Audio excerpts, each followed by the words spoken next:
इस वक्त की बड़ी खबर का रुख करते हैं। बड़ी खबर यह है कि झारखंड के गोड्डा से बीजेपी सांसद निशिकांत दुबे की जो सियासी मांग है उसने घमासान मचा दिया है। निशिकांत दुबे का कहना है कि झारखंड के संथाल परगना और बिहार के साथ बंगाल के कुछ जिलों को मिलाकर एक नया केंद्र शासित प्रदेश बनाया जाए। और निशिकांत दुबे के इसके पीछे तर्क ये हैं कि बांग्लादेशी घुसपैठिए जो हैं वो झारखंड में आकर आदिवासी महिलाओं से शादी कर रहे हैं, मुस्लिम बना रहे हैं और हिंदुओं को भगा रहे हैं। इस पर झारखंड मुक्ति मोर्चा ने विरोध जताया है, तो वहीं कांग्रेस ने भी निशिकांत की मांग पर सवाल उठा दिए हैं।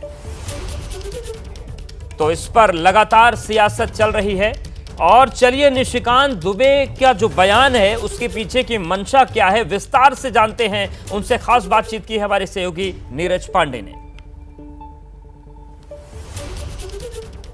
हमारे साथ बात करने के भारतीय जनता पार्टी के वरिष्ठ नेता और सांसद निशिकांत दुबे जी। निशिकांत जी, आपने पार्लियामेंट में बहुत ही महत्वपूर्ण विषय उठाया। आपने कहा कि इस देश के तमाम ऐसे हिस्से हैं जहां पर बांग्लादेश और दूसरे देशों से लगातार घुसपैठ हो रही है और ऐसी स्थिति हो गई है कि वहां डेमोग्राफी की स्थिति खराब होती जा रही है। और आपने कहा कि यूनियन टेरिटरी बना देना चाहिए। क्या है पूरा विषय?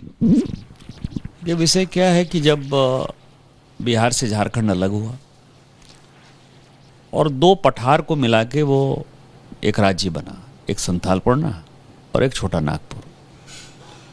और संथालपरना राजनीति का बड़ा केंद्र रहा। शिबू सोरेन जी वहीं से हैं, बाबूलाल जी वहीं से हैं, बाबूलाल मरांडी जी। और उस आंदोलन के कारण झारखंड बना। भाजपा ने भी आंदोलन किया। जिस वक्त की राज्य अलग हुआ 2000 में, उस वक्त आदिवासियों का पॉपुलेशन संथालपरना में 6 जिले हैं। पाकुड़ है, साहबगंज है, गोड्डा है, दुमका है, देवघर है और जामताड़ा है। इस 6 जिले का पॉपुलेशन आदिवासियों का 36% था। अब वो 26% है। कई एक लोग मेरे ऊपर, मैं रिपब्लिक टीवी के डिबेट पे भी था, कल भी पार्लियामेंट में हुआ, कि जब सेंसस नहीं हुआ है तो मैं कहाँ से बोल रहा हूँ ये बातें। अब इन मूर्खों को ये नहीं पता है कि प्रत्येक साल वोटर लिस्ट अपडेट होता है। आपको आश्चर्य होगा कि 2008 में पूरे देश में परिसीमन लागू हो गया। जहां परिसीमन नहीं लागू हुआ था, आसाम जो बचा हुआ था, आसाम में भी आपको पता है कि नया परिसीमन हो गया, जिसके आधार पर यह लोकसभा का चुनाव लड़ा गया। झारखंड एकमात्र ऐसा राज्य है पूरे देश में, यूनियन टेरिटरी में, जहां की परिसीमन नहीं हुआ। परिसीमन इसलिए नहीं हुआ कि जो परिसीमन आयोग की रिपोर्ट आई जस्टिस कुलदीप सिंह जी की, उसने ये बताया कि 1 लोकसभा की सीट आदिवासी की और 3 विधानसभा की सीट झारखंड असेंबली में वो कम हो जाएगी क्योंकि आदिवासियों का पॉपुलेशन घट गया है। अब सेंसस कहां चाहिए? मैं चुनाव लड़ने के लिए जब गया तो 13 लाख वोटर थे गोड्डा लोकसभा में। आज जब मैं चुनाव जीत कर आया हूं तो 20,38,000 वोटर हैं। तो वोटर लिस्ट के आधार पर मुझे नहीं पता है कि किस गांव में कौन सा पॉपुलेशन बढ़ा, किस गांव में कौन सा पॉपुलेशन घटा। तो ये जो मूर्खता का डायलॉग हो क्या है कि एसी रूम में बैठकर जो है दिल्ली, बंबई, कलकत्ता में सारे लोग डिस्कशन करते हैं और उनको कुछ नहीं है पता है कि सेंसस नहीं हुआ तो तुमको कैसे पता है। उसके आधार पर 36% आदिवासी का पॉपुलेशन 26% हो गया। क्यों हो गया? जो जनरल लोग थे आजादी के समय, या जब बिहार झारखंड अलग हुआ उस वक्त 2000 में भी, तो उस वक्त जनरल पॉपुलेशन जो है वो 48.9% था। आज भी वो लगभग 48.9 या 49% है।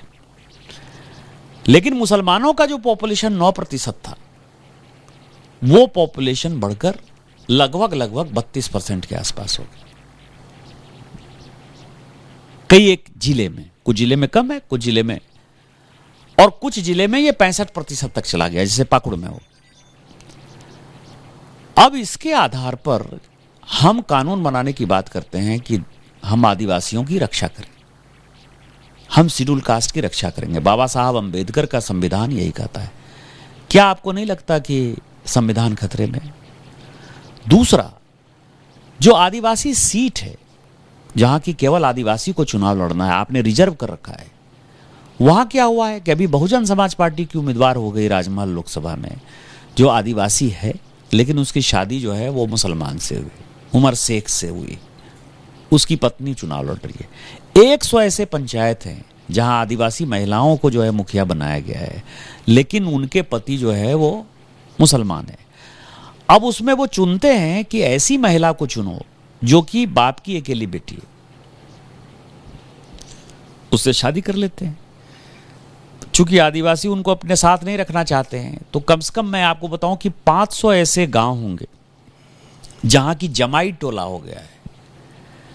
आदिवासी लड़कियों के साथ शादी करते हैं, चूंकि आदिवासी मोहल्ले में आप नहीं रह सकते, तो उसी गांव में एक टोला बन गया है, जमाई टोला बन गया है। और फिर चूंकि एक ही लड़की है उनको, तो जो संथालपना टेनेंसी एक्ट एक अधिकार देता है कि आप जमीन को खरीद बेच नहीं सकते हो, वो सारे जमीन मुसलमानों को ट्रांसफर हो रहे हैं। तो एक तरफ जमीन जा रहा है, एक तरफ आदिवासियों की संख्या घट रही है, दूसरा बांग्लादेशी घुसपैठिए जो है बुरी तरीके से आगे बढ़ रहे हैं। और इसमें लोग कहते हैं कि आपकी केंद्र सरकार क्या कर रही है? मेरी केंद्र सरकार क्या करेगी? लॉ एंड ऑर्डर स्टेट का विषय है। मैं आपको बताऊं कि अभी 2 घटनाएं हुई, एक तारानगर इलामी में हुई और एक डांगापाड़ा में हुई।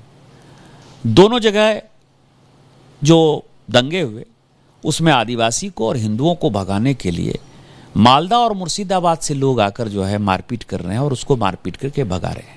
आज भी पाकुड़ में जब मैं आपसे बात कर रहा हूं, आज अभी ट्वीट मैंने सुबह ही किया है ट्वीट, आज भी आप समझिए कि आज वहां जन आक्रोश रैली आदिवासी लड़कों ने निकालने का फैसला किया था। उसका कारण यह है कि आदिवासी का जो पॉपुलेशन घट रहा है वो, और दूसरा अभी महेशपुर में एक घटना हुई जहां की आदिवासियों की जमीन को जो है मुसलमान हड़पना चाहते थे और उसके लिए सारी महिलाएं इकट्ठी हो गई और सारा मारपीट हुआ।